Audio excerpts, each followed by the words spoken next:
So I started playing piano when I was about 3.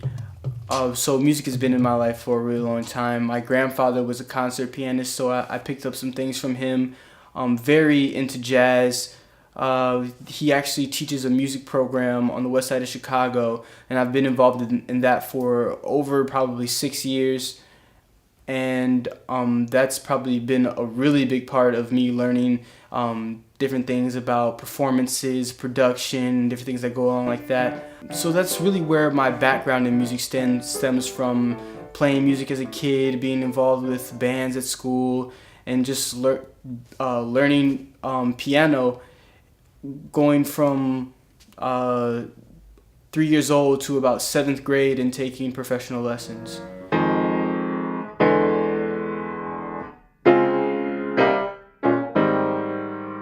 So I really got into production probably like my high school career.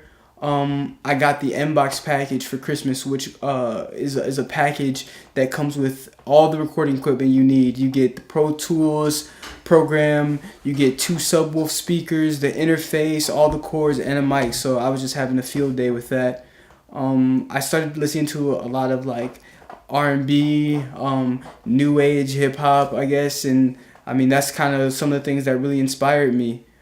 Along with that, I just kind of messed around with everything that I knew from my experience, my background experience with music, and really the internet helped me a lot. Learning about what I wanted to, how to use everything and put everything together. This is the Phantom X8 Roland keyboard. It's really basic keyboard, so I mean I know how to use it because I play piano.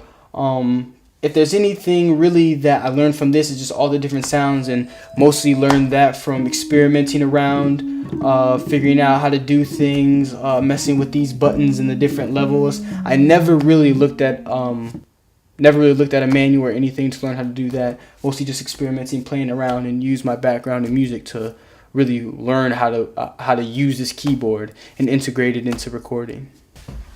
So this right here is the Akai 20 pad. It's a drum pad, has different drum sounds. You can go through the settings. There's all different types of things. Really, I just mostly learned how to use this by playing around with it, experimenting, just all day, and all night, just messing around with it. If there was anything I really wanted to learn how to do, specifically such as recording sounds, I went to YouTube and looked up how to record on the Akai. I maybe looked a little bit at the manual, but mostly the internet was my main source of learning. Now I just pulled up Pro Tools, and I'm going to show you how I make the beat.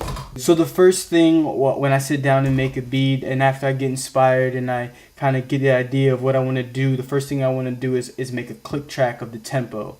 So you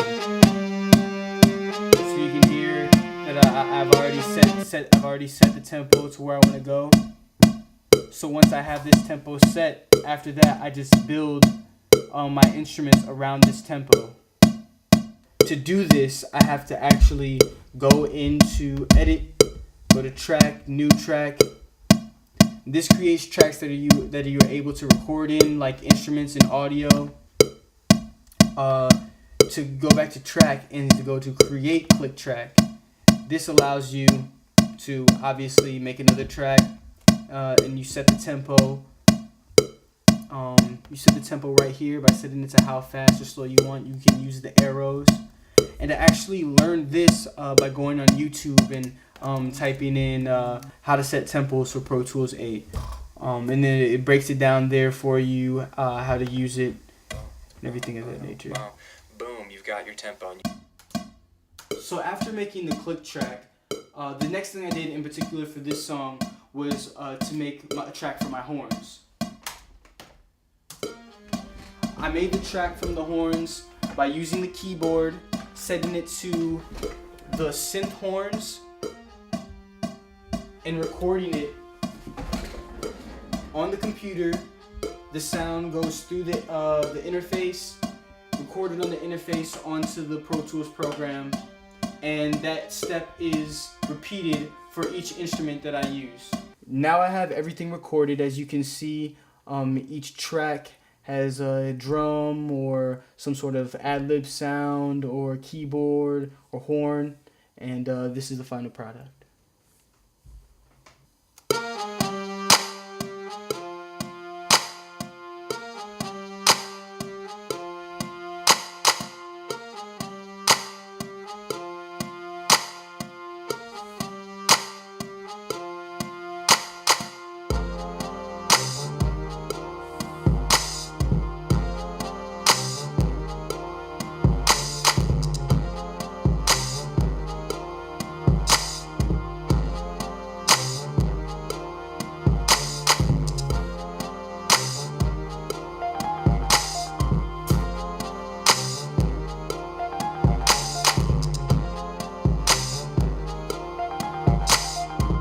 Honestly, the easiest way I can describe me learning how to use all these instrument and equipment is just me sitting down and fucking around with it. There were no manuals, there were no books, there were no going to Guitar Center for the most part. It was just me sitting around playing the instruments and working with the program until I kind of just clicked. And that was probably the best tool of all.